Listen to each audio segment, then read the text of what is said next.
4e jour de grève à la STM et ça se complique pour les usagers. Dans plusieurs cégeps et universités, on a décidé d'adapter les horaires de cours au service réduit du transport en commun. Mathieu Papillon explique. Il y a l'agaçant bruit de la construction. Mais depuis hier, c'est une autre source de frustration qui fait réagir au cégep du Vieux-Montréal. Si tu as un cours à 2 heures, tu dois arriver à 9 h le matin et attendre jusqu'à 2 heures parce que tu peux pas arriver comme flush avant que ça commence. Puis là, tu as toute ta matinée à traîner au cégep, tu fais rien, puis t'étudies, là. C'est que la grève des employés d'entretien de la STM rend les métros et autobus uniquement disponibles aux heures de pointe et en fin de soirée. Le soir, je suis obligé de revenir à 11 h à la maison, même si j'ai l'école le lendemain.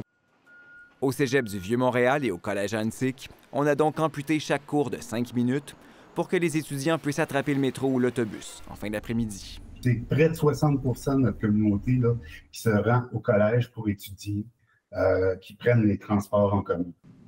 D'autant plus que pour cette clientèle, les solutions de rechange sont souvent moins accessibles. On est quand même dans un contexte de précarité étudiante en ce moment, puis les étudiants n'ont pas d'argent pour prendre des Uber, prendre des taxis. À l'UQAM, d'autres types d'accommodements sont accordés, ce qui ne rend pas toujours la situation moins compliquée. On a un cours l'après-midi qui a été mis en ligne à 100 %, mais là, notre cours le matin, on doit quand même se présenter. Fait que c'est comme... Là, le monde, ils veulent pas aller au cours le matin parce qu'ils veulent pas être pris à Montréal. Pour moi, c'est intenable que les services aux citoyens en termes de mobilité à Montréal ne soient pas desservis mieux qu'à l'heure actuelle. À Québec aussi, l'impatience grandit. La meilleure chose à faire, là, actuellement, c'est de mettre de la pression sur les deux parties.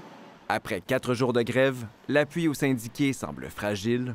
Je comprends qu'ils ont quelque chose pour se battre contre, mais c'est au détriment de toute la population. Les prochaines journées ne feront que le mettre à rude épreuve. Ici Mathieu Papillon, Radio-Canada, Montréal.